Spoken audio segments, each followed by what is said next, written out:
Pinjore Nalagarh road पर दर्जनों युवाओं ने इकट्ठे होकर सड़क का किया सर्वेक्षण। घटिया सामग्री और वाटर ड्रेनेज सिस्टम न होने के कारण हो रहे हैं गड्ढों से हादसे। पिंजौर और कालका में सड़कों की खस्ताहाल दुर्घटना को न्योता दे रही है। कांग्रेस छात्र इकाई NSUI के राष्ट्रीय प्रवक्ता दीपांशु बंसल एडवोकेट ने जीवतेश मुंडी, हरमन गुलियानी, हरसिमरत सिंह, आरुष शर्मा, शिवांश शर्मा, जसप्रीत सिंह, निखिल राव, कुणाल चहल, कृष्ण, हैप्पी, अंकुश आदि दर्जनों युवाओं के साथ पिंजौर नालागढ़ रोड, शिव शक्ति कॉलोनी और रतपुर कॉलोनी के आगे हो चुके बड़े बड़े गड्ढों के सर्वेक्षण के दौरान कहा कि यहां पिंजौर बाजार में गड्ढों के कारण एक ट्रॉली पलटने का मामला सामने आया था। इसी प्रकार से रोजाना गड्ढों के कारण दुर्घटनाओं के मामले सामने आ रहे हैं, परंतु भाजपा सरकार और प्रशासन इसको लेकर शांत है और आमजन के हित में कोई कार्य नहीं किए जा रहे।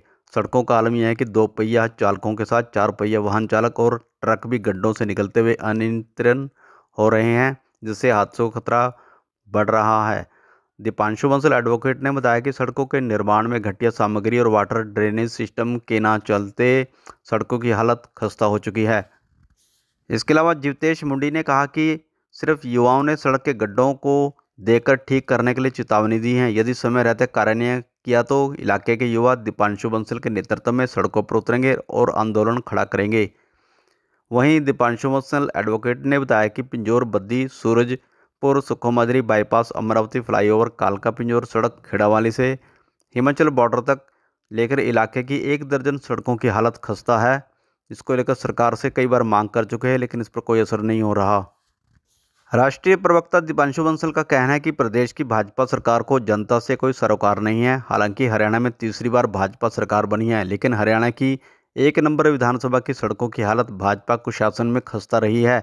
अब कालका से विधायक भी भाजपा का है, ऐसे में सड़कों की हालत का सुधार होना चाहिए, लेकिन प्रदेश सरकार को कालका से कोई सरोकार नहीं है। राष्ट्रीय प्रवक्ता दीपांशु बंसल एडवोकेट ने कहा कि आलम यह है कि भाजपाई नेता केवल वाहवाही लूटने में माहिर है, परंतु आमजन की समस्याओं का निदान करने में विफल साबित हो रहे हैं। इसके साथ ही दीपांशु बंसल ने यह भी कहा कि समस्याओं का समाधान बातों से नहीं होगा, उसके लिए ठोस नीति और नीयत की आवश्यकता है। कालका में समस्याओं का अंबार है, प्रदेश सरकार कालका के विकास के लिए नीति बनाकर कार्य करे। उन्होंने हरियाणा सरकार से मांग किया कि इलाके की सड़कों की खस्ताहाल को सुधारा जाए और आमजन की समस्याओं का समाधान ठोस नीति और नीयत से काम किया जाए।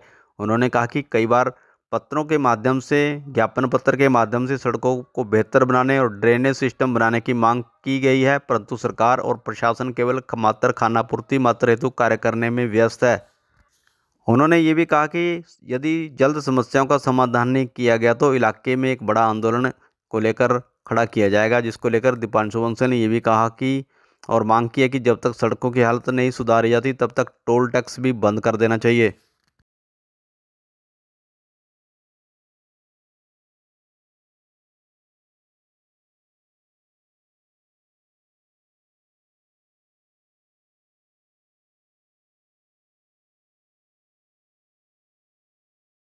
सब यहाँ पर एकत्रित हुए हैं। हमने सबसे बड़ा मुद्दा जो उठाया है, कई समय से हमने ये इसकी एप्लीकेशन भी डाली है, लेकिन सरकार द्वारा कोई सुनवाई नहीं की जा रही है। 2 दिन पहले जैसे देखा गया है, मेन मार्केट में ट्राली उठती है, वो तो ठीक रहा, किसी का कोई जान माल का नुकसान नहीं हुआ, लेकिन हम इसको मसला क्यों दे रहे हैं? सरकार हमारी सुनवाई क्यों नहीं कर रही? यहाँ पे सड़क का हालत देखी जाए, सड़क का कुछ नहीं किया जा रहा। कभी हम अपनी तरफ से मिट्टी घेर देते हैं, रोडें घेर देते हैं, लेकिन वो कोई परमानेंट सॉल्यूशन नहीं है, वो टेम्परेरी सॉल्यूशन है। अगर यहाँ पर किसी का नुकसान हो जाता है तो कौन जिम्मेवार होगा? क्या MLA शक्ति रानी इसका जिम्मेवारी उठाएगी? हम यही चाहते हैं कि इस सड़क को रिपेयर किया जाए, दोबारा से इसको ठीक करके सबके यूज में किया जाए, और अगर ये ठीक नहीं की जाती, नेक्स्ट स्टेप हमारा यही रहेगा कि हम PWD ऑफिस का घेराव करेंगे, काले झंडे दिखाएंगे। बस।